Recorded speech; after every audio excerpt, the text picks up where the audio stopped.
पुण्याच्या दीनानाथ मंगेशकर रुग्णालयाच्या मुजोरीमुळे गर्भवती महिलेचा मृत्यू झाल्याचा आरोप भाजपचे आमदार अमित गोरखेंनी केलाय। गोरखेंचे पीए सुशांत भिसे यांच्या गर्भवती पत्नीचा मृत्यू झालाय। दीनानाथ रुग्णालयाने ऍडमिट करण्यासाठी 10 लाखांची मागणी केली। पेशंट सिरियस असतानाही ऍडमिट करून घेतलं नाही असा आरोप अमित गोरखेंनी केलाय। 2 जुळ्या मुलांना जन्म देऊन महिलेनं आपले प्राण सोडले। दीनानाथ मंगेशकर रुग्णालयानं या प्रकरणी आता अंतर्गत चौकशी सुरू केली आहे।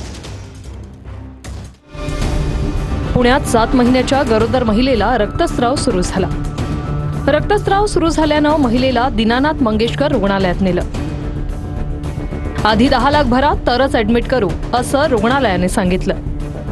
पैसे नसल्याने महिलेला दीनानाथ रुग्णालयाने ऍडमिट करून घेतलं नसल्याचा आरोप। सकाळी 9 ते दुपारी 2 पर्यंत महिलेने मदतीसाठी वाट बघितली।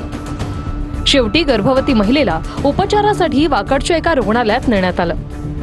महिलेनं 2 जुळ्या मुलींना जन्म दिला, मात्र रक्तस्रावानं या महिलेचा मृत्यू झाला। दीनानाथ रुग्णालयानं अंतर्गत चौकशी सुरू केल्याची माहिती।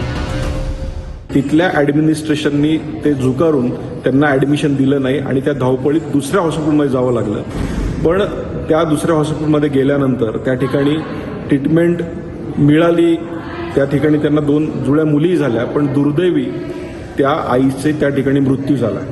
मला हे सांगायचं की दीनानाथ हॉस्पिटल हे खऱ्या अर्थानं गरिबांसाठी आणि ट्रस्ट म्हणून चालवलं जातं, पण अशा प्रकारचा अत्यंत गंभीर गुन्हा ह्या हॉस्पिटलने केलेला आहे आणि अशा अनेक तक्रारी ह्या आलेल्या आहेत। डिपॉझिट आता 10 लाख रुपये भरा आणि जर तुमची काही ऐपत वगैरे नसेल, कॅपॅसिटी नसेल, तर तुम्ही डायरेक्ट ससून हॉस्पिटलला जाऊ शकता। तिथे पण उपचार चांगले होतात।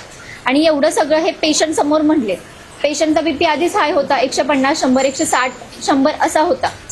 पेशंटला खूप टेन्शन आलं आणि पेशंट बाहेर आल्यानंतर खूप रडत आलं। त्याचाच पेशंटनी खूप धसका घेतला। 2-3 तास वाया गेले। मग तिथून पुढे आम्ही सूर्या हॉस्पिटलला गेलो। जर कदाचित उपचार वेळेवरती झाले असते तर वहिनी तुमच्या वाचल्या असत्या।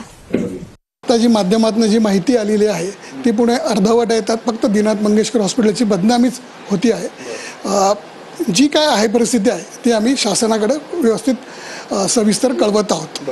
कधीपर्यंत हा तुमचा जो काही चौकशी अहवाल आहे तो राज्य सरकारला देणार? आता प्रोसेसमध्ये आहे, हे शासनच शेवटी ठरवणार आहे की त्याचं पुढं काय आहे कसं।